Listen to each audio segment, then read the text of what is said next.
नमस्कार, 12 बजे 12 बड़ी खबरों में आप सभी दर्शकों का स्वागत है और मैं हूं आपके साथ अखंड राय और आप देख रहे हैं उत्तर प्रदेश का तेजी से बढ़ता हुआ digital platform IBC 24 Uttar Pradesh Uttarakhand.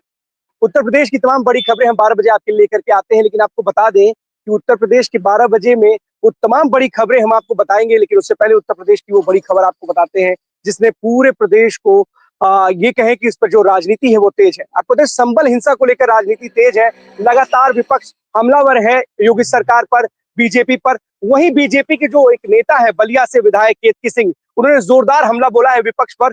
क्या कुछ कहा है उन्होंने, आपको उनके बयान को सुनाते हैं। बलिया से बीजेपी विधायक केतकी सिंह, उनको बयान को सुनाए सावन। समस्त दल भारतीय जनता पार्टी को छोड़ दिया जाए तो और कौन सा दल है जो हिंदू शब्द अपने मुंह पे ले आए। मैं आपसे पूछना चाहती हूँ, जात बिरादर की बात करेंगे, बांटने की बात करेंगे, परंतु हिंदू अपने जबान पे ये ले आने में इनको डर लगता है। ये तभी हिंदू शब्द लाते हैं जब इनको हिंदुओं को घेरना रहता है, उनको शर्मसार करना रहता है। लेकिन जिस तरीके से देखा जाए कि संभल में जो घटना हुई उससे लेकर काफी हंगामा सदन से लेकर और सड़क तक किया जा रहा है, विपक्ष इस पर लगातार हमलावर है, चाहे राहुल गांधी हो चाहे अखिलेश यादव हो, क्या कहेंगे? मैं पूछना चाहती हूँ कि अब क्यों पेट में दर्द हो रहा है। जब हिंदुओं के मंदिर तोड़े जा रहे थे, जब वहाँ मस्जिदें बनाई जा रही थी, इतने वर्षों तक हम हिंदुओं के सीने पर वो मस्जिदें खड़ी होके और वहाँ पे 5 टाइम लाउड स्पीकर से चिल्ला चिल्ला के हमारा दर्द बयां करती हैं। और आज जब ये कोर्ट का आदेश है, कोर्ट के आदेश पे हम वहाँ हिंदू गए, हिंदू ने किसी तरह का कोई गलत कार्य नहीं किया, हम कोर्ट में गए, कोर्ट से आदेश लेकर आए हैं, पूरे प्रशासन के साथ वहाँ गए हैं। और अगर किसी को ये भ्रम है कि हमको डरा देंगे ईंट पत्थर और इनसे, तो आ जाए, हो जाए 2-4 हाथ फिर देख ही लेते हैं कि किसमें कितना है दम। क्यों समाजवादी पार्टी हमेशा छुट्टी लेती है इन सब मामलों को लेकर? मैंने अभी बताया, शांति दूतों के दत्तक पिता हैं उन लोग, तो कैसे बोल सकते हैं भाई? बोलेंगे तो वोट घिसक जाएगा ना। सारी वोट की राजनीति है। देश जाए भाड़ में, प्रदेश जाए भाड़ में, कोई एक समुदाय जाए भाड़ में। मैं अपने समस्त हिंदू भाइयों से कहना चाहती हूँ, जात पात से ऊपर उठ के मेरे भाई अभी भी जागो, अभी भी सोचो, क्योंकि कल को तुम्हारे ऊपर कहीं कोई मुसीबत आ गई तो ये सारे शांति दूतों के पास चले जाएंगे, तुम्हें भी छोड़कर चले जाएंगे। तो आप ये सुन रहे थे केतकी सिंह को। इन्होंने समाजवादी पार्टी के कद्दावर नेता राम गोविंद चौधरी को हरा करके सदन में पहुंची है। आपको बता दें ये बहुत तेज तर्रार नेता और लगातार बयान देती रहती है। ये तो बात थी केतकी सिंह की। अब आपको बता दें संबल हिंसा से ही दूसरी बड़ी जो खबर आ रही है कि आज नेता प्रतिपक्ष राहुल गांधी संभल जाने के लिए निकले हैं अपनी बहन प्रियंका गांधी के साथ। उनके साथ कांग्रेस सांसद भी हैं, कई कांग्रेस सांसद है, साथ ही में प्रदेश अध्यक्ष अजय राय भी मौजूद है। लेकिन उनको यूपी पुलिस ने गाजीपुर बॉर्डर पर रोक लिया है। वहां से तमाम तस्वीरें आ रही हैं, आपको वो तस्वीरें दिखाते हैं। राहुल जी भाई मत करो यार, आगे मत आओ ना भाई, आगे देना, आगे नहीं आ रहे भाई,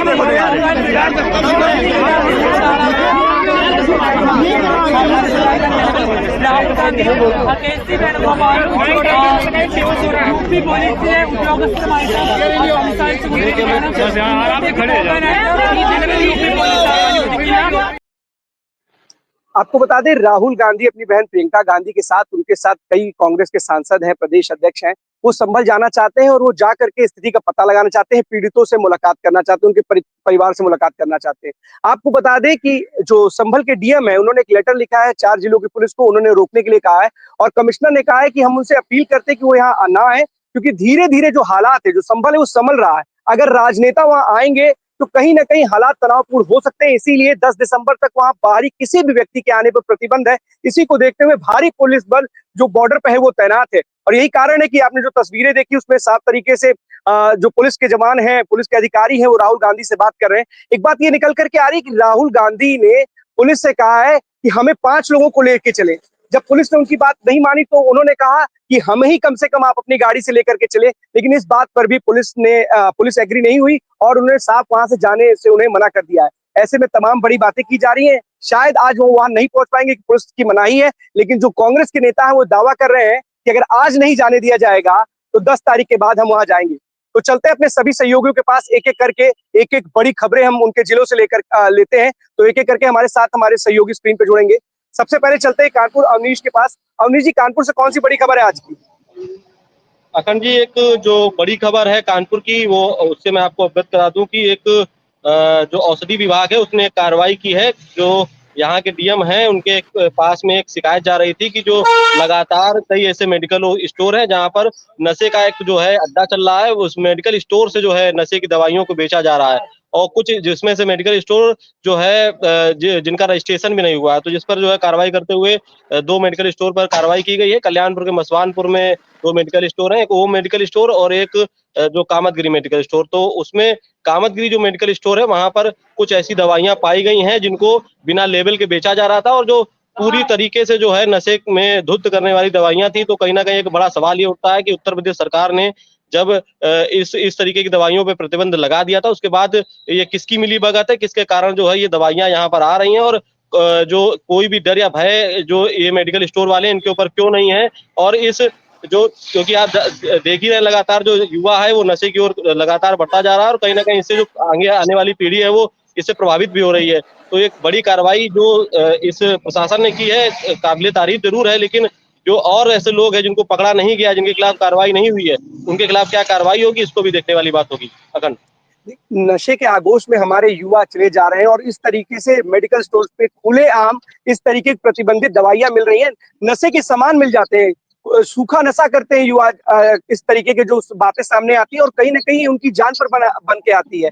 लेकिन सबसे बड़ी बात है जो ड्रग इंस्पेक्टर होते क्या करते हैं वो लोग, उनके पास इस तरीके की जानकारी नहीं होती क्या, जा करके मार्केट में कभी सर्च ऑपरेशन नहीं करते कि इस तरीके से खुलेआम प्रतिबंधित दवाओं का पूरा जो सामान है वो बेचा जा रहा है। अभी देखिए ये जो कार्रवाई हुई है वो भी कार्रवाई जिला अधिकारी के आदेश पे हुई है। एक जिला अधिकारी की जन सुनवाई में जो है एक व्यक्ति ने इस पे शिकायत की थी, जिसके बाद में जिला अधिकारी ने जब आदेश किया है उसके बाद में कार्रवाई को किया गया। बिल्कुल आप सही कह रहे हैं और ये बड़ी बात भी है कि जो कार्रवाई करने के लिए जो लोग बनाए गए हैं, जो ड्रग इंस्पेक्टर हैं या जो ये विभाग बनाया गया है, उसको इस पर जो है लगातार एक अभियान चलाना चाहिए और लगातार जो है इस पे जाकर के मेडिकल स्टोर को चेक करना चाहिए। लेकिन फिलहाल आप क्योंकि देखते ही हैं, जानते भी हैं कि उदासीनता के चलते इस तरीके के कार्य नहीं हो पाते हैं। जब कोई शिकायत है किसी तरीके का कोई आदेश आता है तभी इस पर एक्शन लिया जाता है। अखंड अवनीश, अभियान चलाए जाते हैं लेकिन अभियान बंद करने के लिए नहीं चलाए जाते, क्योंकि ऐसा नहीं हो सकता कि ड्रग इंस्पेक्टर या उससे मिले जुले जो लोग हों, जो अधिकारी हों, उनको इस बात की जानकारी नहीं हो कि उनके नाक के नीचे कौन सा खेल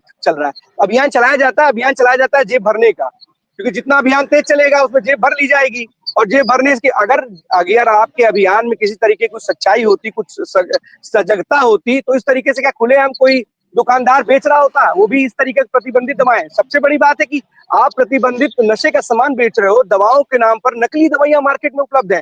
ड्रग इंस्पेक्टर आराम से सो रहे हैं, उनको पता है कि हमें अपनी जेब में पैसा मिलेगा, अपने आके जेब में डाल लेंगे। अभियान चलाया जाएगा, उस अभियान के तहत कुछ ना कुछ उगाही कर ली जाएगी। ये तो भला हो प्रशासन, जिला प्रशासन का, डीएम महोदय का किस तरह की कार्रवाई कर रहे हैं। देखिए है क्या कि ये कार्रवाइयां बहुत कम सुनने को आती होंगी। आप भी लगातार जो है इस तरीके से चीजों को देख रहे होंगे कि जो ये कार्रवाइयां हैं या ये कहें कि ये जो विभाग है इनके नाम भी आपको जो है अखबारों में या कहें कि चैनलों पे बहुत कम सुनने को आते होंगे। ये कार्रवाइयां कभी कभी ही होती हैं। और अगर बात की जाए कि यहाँ पर आप जाएंगे तो आपको लोग यहाँ पर बहुत सारे मिल जाएंगे जो इस तरीके के जो जिनको रजिस्ट्रेशन करवाना होता है या जो इस तरीके की जो दवाइयों का कारोबार कर रहे हैं। तो ये बिल्कुल सही बात है कि जिला प्रशासन ने जो कार्रवाई करवाई है वो काबिले तारीफ है, लेकिन जो ये विभाग है जिसको ये जिम्मेदारी दी गई है कि आप अपना काम जिम्मेदारी से करें, वो विभाग उस तरीके से जिम्मेदारी से अपना काम नहीं निभाता है। तो इससे जो है जो युवा है कहीं ना कहीं उससे प्रभावित होता है और जो आगे जो नशीली दवाइयां बिक रही हैं उससे कई लोगों की मौत भी होती है। खंड युवा प्रभावित होता है, कई लोग की मौत होती है, शायद इनके घर के कुछ लोग उससे प्रभावित होते, शायद इनके कान में जू रेंगती और कुछ कार्रवाई करते। धन्यवाद है उन तमाम अधिकारी का, डीएम साहब का, कम से कम वो जागे और उन्होंने इस तरीके की कार्रवाई की। लेकिन उनके पास पूरे जिले की जिम्मेदारी होती है, तो कहीं ना कहीं कुछ इन लोगों के खिलाफ भी एक्शन लेना चाहिए कि आप तो जिम्मेदारी से आप एक्शन ले रहे हो, कार्रवाई कर रहे हो, तो ये लोग क्या करें जिनके कंधों पर इसकी जिम्मेदारी है, उनको एक्शन लीजिए। बहुत बहुत धन्यवाद आपका इस तमाम जानकारी के लिए अवनीश। अब चलते ज्ञानेंद्र के पास, प्रतापगढ़। ज्ञानेंद्र, कौन सी बड़ी खबर है प्रतापगढ़ से आज की? बिल्कुल, देखिए अखंड, खबरें दो बड़ी है, लेकिन पहली खबर चुनाव से संबंधित है, क्योंकि चुनाव में जिस तरीके से कल रंग रूप देखा गया वो कहीं ना कहीं जो है दिखाई देता है कि कितनी सजगता है लोगों में और कितना चुनाव लड़ने के लिए एक दूसरे के खिलाफ भी जा सकते हैं। पहली बात तो आपको ये बताएं कि कल भारतीय जनता पार्टी में गुटबाजी जिस तरीके से देखने को मिली है और 3 बजे तक नामांकन चला, उस गुटबाजी का असर पूरे जिले में और हर एक चौक चौराहे और हर एक चाय की दुकानों पे चर्चा हो रही है। चर्चा इसलिए हो रही है कि टिकट की मारी मारा थी और स्वर्गीय हरि प्रताप सिंह की धर्मपत्नी को प्रेमलता जी को टिकट मिला है, वो उन्होंने कल नामांकन किया। उससे पहले पूर्व भाजपा जिला अध्यक्ष रवि गुप्ता ने भी कल सुबह पर्चा खरीदा और 2:30 बजे के आसपास नामांकन किया। और साथ में थे प्रतापगढ़ शहर के जाने माने व्यापारी और भारतीय जनता पार्टी के कार्यकर्ता भी कह सकते हैं, संतोष मिश्रा, उन्होंने निर्दलीय नामांकन किया। सबसे बड़ी बात ये रही देखने को कि 19 सभासद, जिसमें से 25 वार्ड है, अब 25 वार्डों में 19 सभासद उनके साथ उनको लेकर आए थे नामांकन कराने के लिए। सबसे बड़ी बात ये रही। और प्रेमलता सिंह के साथ मैं आपको बता दूं कि पूर्व कैबिनेट मंत्री राजेंद्र प्रताप सिंह मोती सिंह थे, अमरपाल मौर्य, आपको बता दें पूर्व सांसद संगमलाल गुप्ता, और साथ ही साथ देखने को मिले विधायक और बाहर से भी कई विधायक आए हुए थे।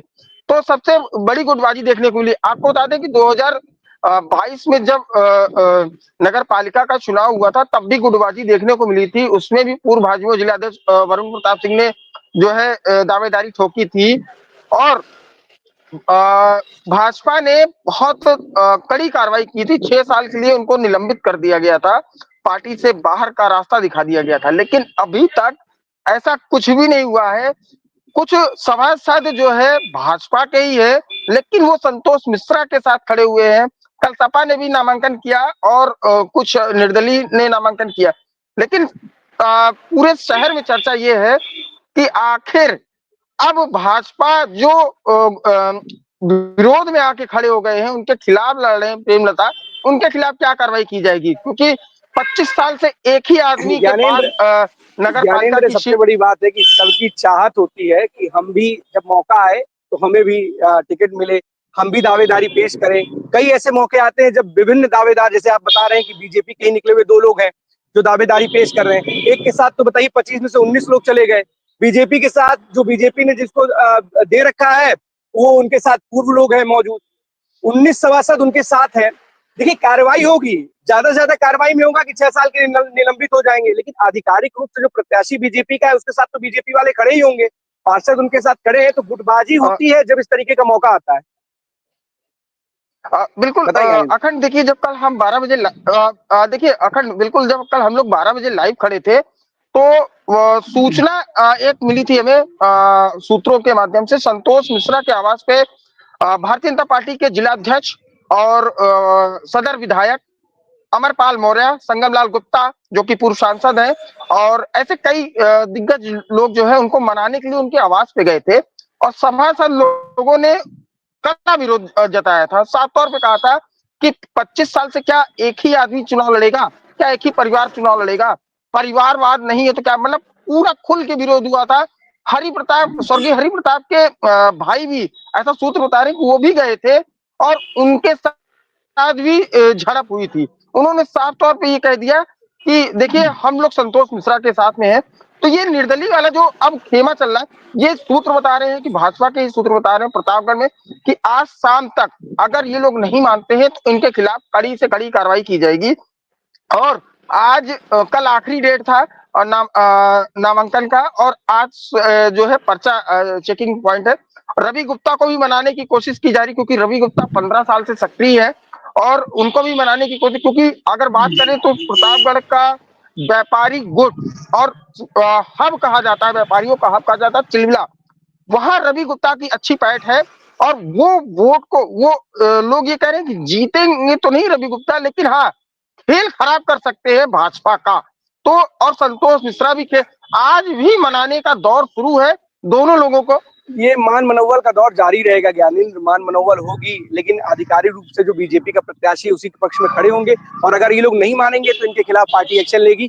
ये बातें निकल करके सामने आती है, लेकिन सही बात है, कोई विरोध जता रहा है तो वो भी गलत नहीं है। क्यों एक बात आप, क्योंकि बीजेपी बार बार ये कहती है परिवारवाद परिवारवाद परिवारवाद, और अगर सीट खाली हुई थी तो फिर परिवार के ही किसी सदस्य को दे देना। तो ये परिवारवाद की जो परिभाषा जो डिफाइन की है बीजेपी ने, वो उसके सामने ही सबसे बड़ी चुनौती बनेगी, और उसके जो सहयोगी होंगे उसके साथ के ही लोग इस पर सवाल खड़े करेंगे। बहुत बहुत धन्यवाद इस तमाम जानकारी के लिए ज्ञानेंद्र। अब चलते हैं आदर्श के पास, हरदोई। आदर्श, कौन सी बड़ी खबर है हरदोई से आज की?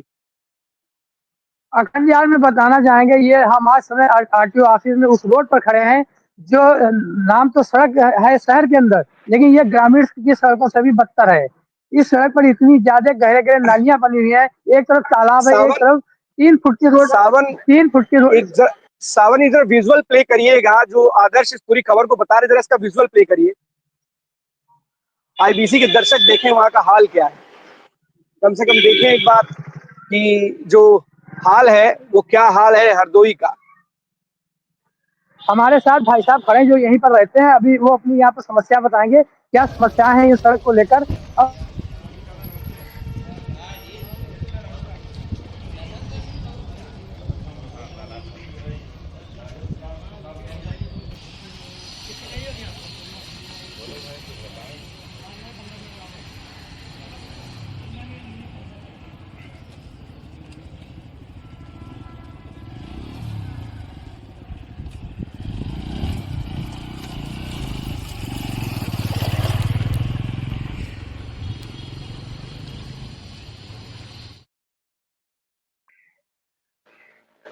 आदर्श, सबसे पहले तो इनसे बात करेंगे, उससे पहले एक बात ये बताइए कि जो सड़क है इसकी जिम्मेदारी किस विभाग के पास है?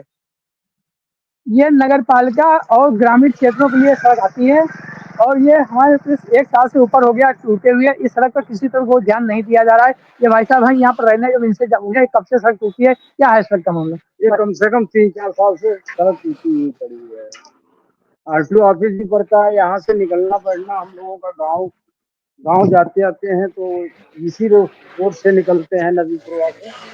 नदी प्रवाह सामने से ये रोड है, आरटीओ ऑफिस के लगे से पूरा रोड टूटा। आदर्श, ऐसा लग रहा है कि जो सड़क है वो नदी के बीच में से जा रही है, नदी के बीचों बीच लग रहा है जा रही है, दोनों तरफ जैसे पानी पानी भरा हुआ है। मतलब किसी को 3-4 साल हो गए, ये बता रहे हैं वहां के निवासी, स्थानीय निवासी हैं, कोई फर्क नहीं पड़ता क्या लोगों को? जो अधिकारी भी वहां से गुजरते हैं उनको भी कोई फर्क नहीं पड़ता, जिला प्रशासन को कोई फर्क नहीं पड़ता, नगर पालिका कोई फर्क नहीं पड़ता, पीडब्ल्यूडी को कोई फर्क नहीं पड़ता। हरदोई जैसा जिला जिसमें हरदोई में 3 बड़े बड़े लोग यहाँ पर आते हैं, 3 बड़े बड़े मंत्री यहाँ से आते हैं, और इस तरीके का हाल हरदोई का अगर होगा, सड़कों का होगा, तो आप क्या सुविधा और कौन से दावे की बात करते हैं, कौन से विकास की बात करते हैं? सबसे बड़ा सवाल तो यही है।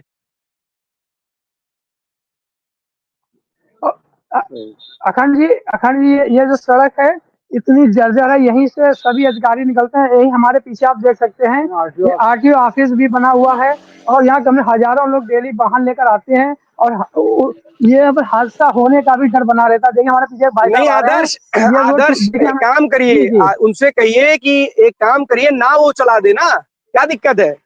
रोड ना बनाए, नाव चला दे भाई। इतना जान जोखिम में डाल करके अगर चलेंगे लोग तो कैसे काम चलेगा? नहीं चिंता है निवासियों की, रोड की कोई चिंता नहीं है, तो कम से कम नाव वो चला दो भाई, दिखनी चाहिए नाव चलते हुए। कम से कम हमारा देश कितना विकास, हमारा प्रदेश कितना विकास कर रहा है।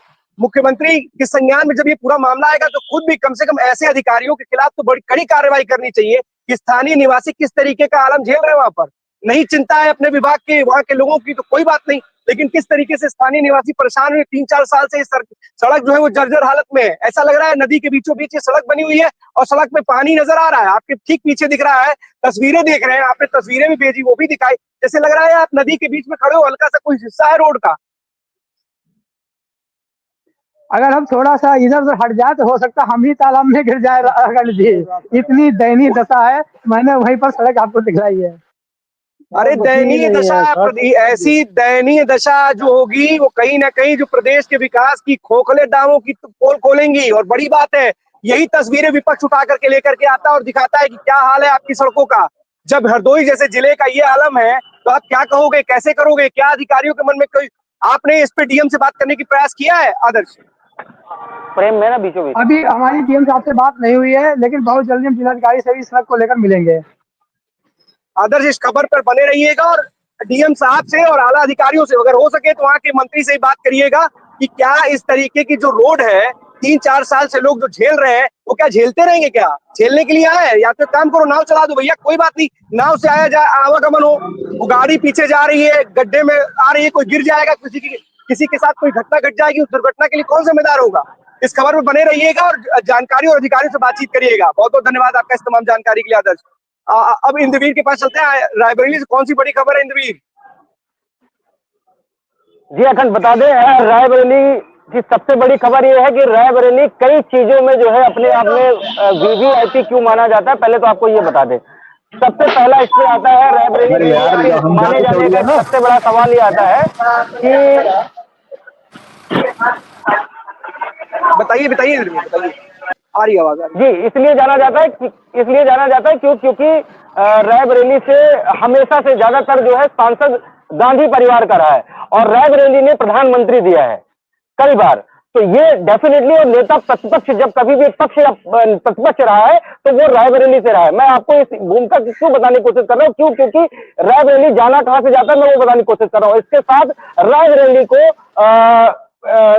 केंद्र सरकार ने जो है रेल कोच दिया, पहला ये। दूसरा सबसे बड़ी चीज, मेडिकल की बात करें अगर, तो वो एम्स दिया, और एम्स कुछ ही जिलों में जो है उसमें एक रायबरेली दी। तो वहीं में एम्स की खबर है, और एम्स की खबर बात करेंगे, वहां पे डीन ईडी अरविंद राजवंशी हैं। अरविंद राजवंशी हाल में ही एक रोड का निर्माण करवाते हैं जो लगभग 500 से 1 किलोमीटर के दायरे में रोड बनती है, और वो रोड जब बनती है तो उससे अरविंद राजवंशी ईडी जो इस समय डीन भी है एम्स में, वो उस एम्स उसको बनवाते हैं, और बनवाने के बाद उसका खुद ही नामकरण करते हैं अरविंद राजवंशी मार्ग।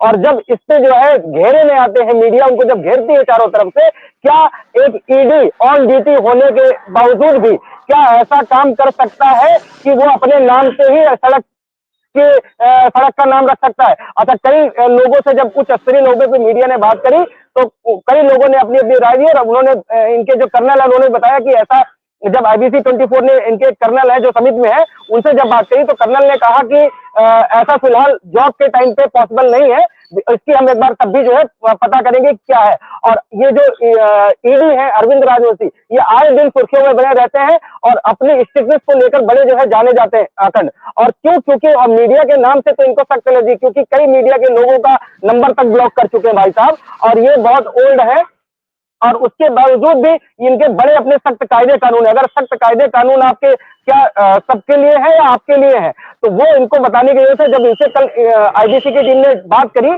तो इन्होंने बताया कि हाँ वो सड़क, पहली चीज तो वो सड़क नहीं है, वो एक ट्रैक है, साइकिल ट्रैक बनाया गया है जो मेडिकल स्टूडेंट वहां पे पढ़ते हैं उनके लिए, उन्होंने ये भी क्लियर किया। और साथ ही साथ इन्होंने बताया कि उस जो बोर्ड लगा है वो बोर्ड हमने नहीं लगवाया। अगर मैं पूछता हूँ इन्होंने नहीं लगवाया तो इन्होंने उसका उद्घाटन किया, क्या ये इनको दिखाई नहीं दिया कि ये बोर्ड में अरविंद राजवंशी मार्ग लिखा हुआ है? और इन्होंने उसका उद्घाटन भी खुद ही कर दिया, हालांकि ये उद्घाटन करने के भी इनको राइट नहीं है। जी अखंड, नहीं राइट नहीं है, लेकिन क्या होता है ना, अधिकारियों में नेताओं वाले गुण होते हैं। जैसे नेता होते हैं ना कि जिंदा रहते हैं अपनी मूर्ति बनवा लेते हैं, उसी तरीके से जो अधिकारी होते हैं इनके अंदर भी कुछ गुण होते हैं, वो राजनेता वाले होते हैं। कैसे हम लाइमलाइट में रहे, कैसे हम अपने अधिकारियों का, कहते हैं ना कि अपने अधिकारियों को प्रयोग नहीं करते हैं, ये दुरुपयोग करते हैं। इसीलिए अधिकार है, अधिकार क्षेत्र में रह करके बताएं इंद्रजीत।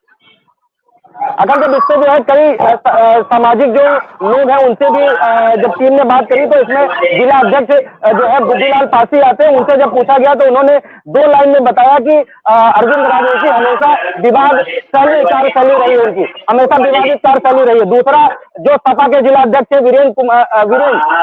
डॉक्टर वीरेंद्र यादव, उनसे पूछा गया तो उन्होंने कहा कि मोदी की राह पे चल रहे अरविंद राजवंशी। किसान नेता रमेश सिंह से जब पूछा गया, जनता के टैक्स के पैसों का बर्बादी कर रहे अरविंद राजवंशी। और उसके बाद बिल्कुल कर रहे हैं अपने अधिकारियों का। देखिए इंद्रवीर, अधिकारी जो होते हैं अपने अधिकारों का दुरुपयोग करते हैं, और शायद यही कारण है कि उन्होंने अपने रहते हुए अपने नामकरण अपने रोड का ही ना अपने नाम से ही बनवा ली। पता सब कुछ रहता है, ऐसा नहीं कि इनको पता कुछ नहीं है और ये दूसरे पर बम फोड़ते। जब मीडिया में लाइमलाइट में मामला आया तो उन्होंने बम दूसरे पे फोड़ने का प्रयास किया। बहुत बहुत धन्यवाद आपका इस तमाम जानकारी के लिए। अब नितिन के पास चलते हैं गाजियाबाद। नितिन, संभल के डीएम ने गाजियाबाद के जिला अधिकारियों को और कप्तान को एक भेजा था, उन्होंने नोटिस, उन्हें बोला था कि रोका जाए, और कहीं ना कहीं यूपी पुलिस उनको बॉर्डर पे रोक भी रही है। क्या है, क्या वहाँ सुरक्षा व्यवस्था क्या है गाजियाबाद में? अखंड जी, जिस तरीके से संभल में जो पूरा मामला हुआ उसको लेकर वहां के डीएम द्वारा गाजियाबाद के प्रशासन के लिए एक लेटर लिखा गया था कि जो राहुल गांधी का संभल जाना और उनके साथ उनकी बहन है, तो जैसे ही आज दिन निकला, दिन निकलते ही कहीं ना कहीं जो खामियाजा है वो आम जनता को भुगतना पड़ा, क्योंकि रोड को पूरी तरीके से ब्लॉक कर दिया गया था। आवागमन काफी बाधित हुआ, जिसकी वजह से जो आम जनता है उसको खामियाजा भुगतना पड़ा। लोग ट्रैफिक में फंसे रहे, जाम में फंसे रहे, घंटों का जाम, परेशानी। उसके बाद जब राहुल गांधी जी अपनी बहन के साथ यूपी बॉर्डर पहुंचते हैं, तो गाजीपुर बॉर्डर है जहां पर हमने पहले आपको जो किसान आंदोलन चला था तो उसको लेकर भी काफी लोगों को परेशानी भुगतनी पड़ी। आज सुबह से ही लोग लगातार जाम में फंस रहे थे। जब राहुल गांधी अपनी बहन के साथ गाजीपुर बॉर्डर पहुंचे तो आला अधिकारियों ने मौके पर पहुंचकर उनको रोका और काफी जो भीड़ थी वहां पर लोगों को समझाने की कोशिश की। लगातार जो प्रतिपक्ष के नेता है राहुल गांधी कांग्रेस के, वो लगातार उनसे बातचीत कर रही है, वहां के प्रशासन गाजियाबाद और वहां पे जो आला अधिकारी हैं वो लगातार वहां पहुंचे हुए हैं। और मैं बता देता हूं, जो व्यवस्था है, जो गाजियाबाद की तरफ से जो व्यवस्था की गई है प्रशासन की तरफ से, सुबह से ही ट्रैफिक को रोका गया था। लगातार लोगों को समझाने की बात करी जा रही थी। तो मौके पर गाजियाबाद के जो एसीपी हैं स्वतंत्र कुमार, वो मौके पर पहुंचे हुए थे। लगातार उनके द्वारा जो व्यवस्था है सारी वहां पर जांच की जा रही थी, किसी प्रकार की कोई परेशानी ना हो लोगों को, उसके भी कड़े से कड़े इंतजाम किए गए थे। राहुल गांधी जी लगातार संभल जाने की बात कर रहे हैं। वहीं अगर मैं बात करता हूं तो अब उनको रोका गया है। नितिन, बहुत बड़ी बात आपने बताई। नेता अपने सहयोगियों के साथ, अपने सांसदों के साथ वहां पहुंच गए हैं, पहुंच करके वो संभल जाने की जिद कर रहे हैं। लेकिन सबसे बड़ी बात है, आपके परिवार के कुछ सदस्य नहीं फंसा होगा इस जाम में, कोई एम्बुलेंस नहीं फंसी होगी आपके परिवार के किसी को ले जाते वक्त। फंसे आप वहां पर गए शौक से अपनी राजनीति चमकाने के लिए। 10 तारीख तक प्रशासन ने मना कर रखा है, आपसे निवेदन अपील कर रहा है, तो आप वहां क्या जाके करोगे? अगर आपको विश्वास नहीं है, जिला प्रशासन पे विश्वास नहीं है, प्रदेश की सरकार पे विश्वास नहीं है, तो आप कोर्ट का दरवाजा खटखटाओ, वहां से आयोग की बात करो। लेकिन इस तरीके से आपकी वजह से पूरी रोड जाम पड़ी है, लोगों को अव्यवस्थाएं हो रही है। क्या आपको दिख नहीं रहा है? इस अव्यवस्था के लिए आप नेता प्रतिपक्ष हैं, सवाल तो आप पर भी उठेंगे। अगर आप एक उंगली दूसरे की तरफ उठाते तो आप पे 4 उंगलियां उठती हैं, और यही कारण है कि आपके ऊपर सवाल खड़े हो रहे हैं। आपकी वजह से पूरी जो रफ्तार है वो थम गई है। बहुत बहुत धन्यवाद आपका इस तमाम जानकारी के लिए नितिन। अब चलते हैं आकाश के पास। आकाश, पीलीभीत से कौन सी बड़ी खबर है आज की?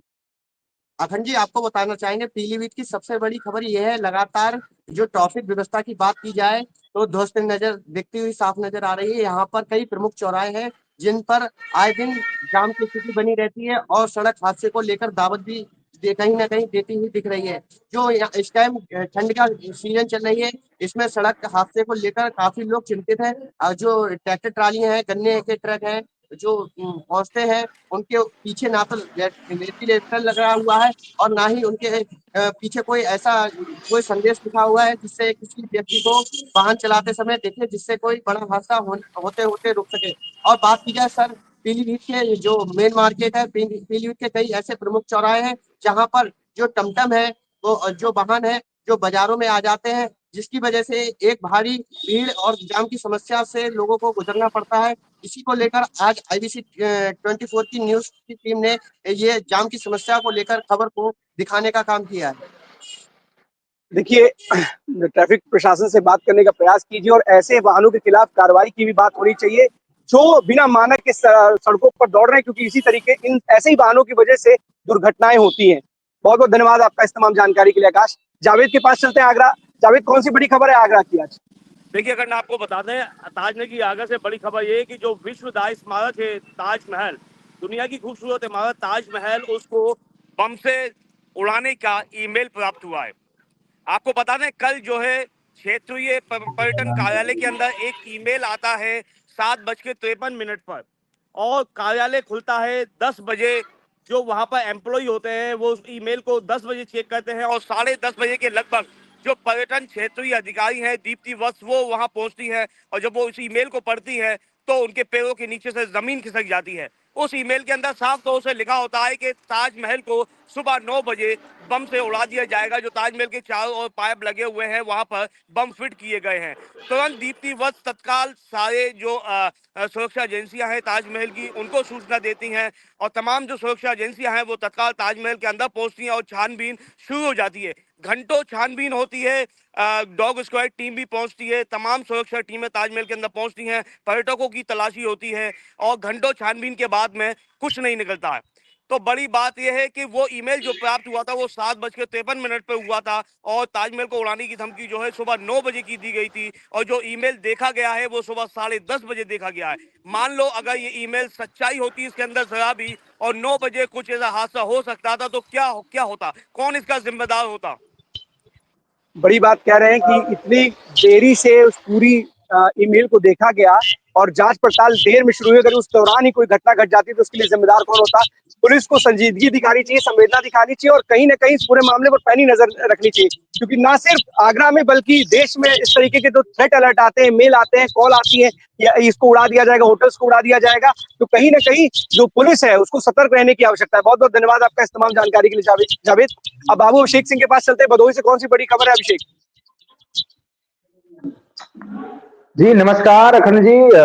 जो भदोही की अगर बड़ी खबर बातचीत की जाए अखंड जी, तो भदोही जनपद में इस समय बड़ा रोचक मामला सामने आ रहा है, जिसमें कि जो बांग्लादेश में हिंदुओं के ऊपर अत्याचार हो रहे हैं उसको लेकर के भदोही में भी अब कई हिंदू संगठन भी अब रोड पर जो है कि आंदोलन करते हुए दिख रहे हैं। इसी बीच एक बुलेट रानी के नाम से मशहूर थी, जो है कि एक भदोही में ही आश्रम चलाती हैं सुंदरवन के नाम से, बुलेट रानी जो कि एक महंत है, और वह जो है कि हिंदू संगठन के साथ मिलकर के आवाज को बुलंद कर रही है। वह कह रही है कि जो यह हिंदुओं के साथ अत्याचार बांग्लादेश में किया जा रहा है इसके प्रति जो है सरकार कठोर से कठोर कार्रवाई करे, हम उनके साथ खड़े हैं। तो मैं अखंड जी आपसे कहूंगा, जो मैंने उनकी विजुअल भेजी जरा वो भी दिखाने का जो है कि IBC 24 सावन विजुअल प्ले कर दे।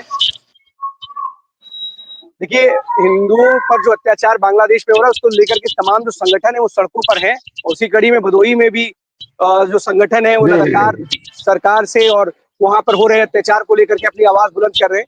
तो खबर बड़ी है और चीजें ऐसी हैं कि जो लोग हैं, जो संवेदनाएं हैं लोगों को वहां के हिंदुओं के प्रति, वो लगातार जो गुस्सा है वो अब सड़कों पर दिखाई दे रहा है। इसी क्रम में भदोही का भी ये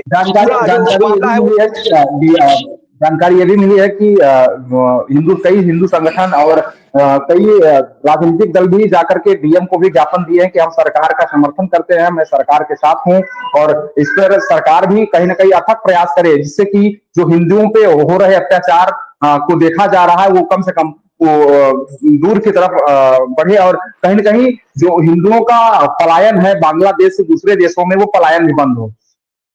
देखिए, सरकार से बहुत सारे संगठनों ने मांग की है कि उसको लेकर के वहां कुछ बांग्लादेश सरकार से शिकायत करे और अपनी बात रखे, और हिंदुओं की जो सुरक्षा को लेकर के जो कहीं ना कहीं सरकार को पूरी बात करनी चाहिए वहां की सरकार से, और उसको कुछ ना कुछ एक्शन लेना चाहिए। बहुत बहुत धन्यवाद आपका इस तमाम जानकारी के लिए अभिषेक। मोहम्मद इमरान के पास चलते बिजनौर। बिजनौर से कौन सी बड़ी खबर है इमरान? देखिए अगर मैं आपको बता दूं, बिजनौर में जो है आज सुबह ही एक मामला सामने आया। एक सोशल मीडिया पर वीडियो वायरल हो रही है जिसमें लेखपाल को जो है कुछ महिलाएं पीट रही हैं।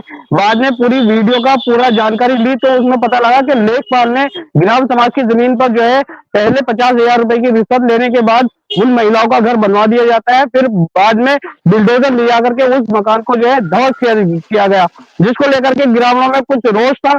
जैसे ही लेखपाल और कारीगर वहां पर गांव में पहुंचे तो ग्रामीणों ने जो है लेखपाल और कारीगर को दोनों को पकड़ के उनको पीटा। मैंने वीडियो भेजी हुई है IBC 24 पे। अखंड मैं रिक्वेस्ट करना चाहूंगा वो वीडियो भी प्ले कराने की कोशिश करें।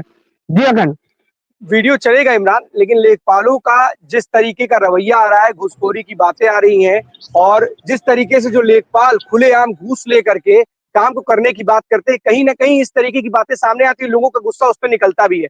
हाल फिलहाल में एक वीडियो आया था कि नौकरी के अपने आखिरी दिन लेखपाल बड़ी, जबकि जो व्यक्ति जाता है उसने बोला है कि मैं अपना बेच करके इस पैसे को मैंने इकट्ठा किया है, तभी उसके मन में कोई भी संवेदना नहीं आती, उस पैसे को धीरे से रख लेता है।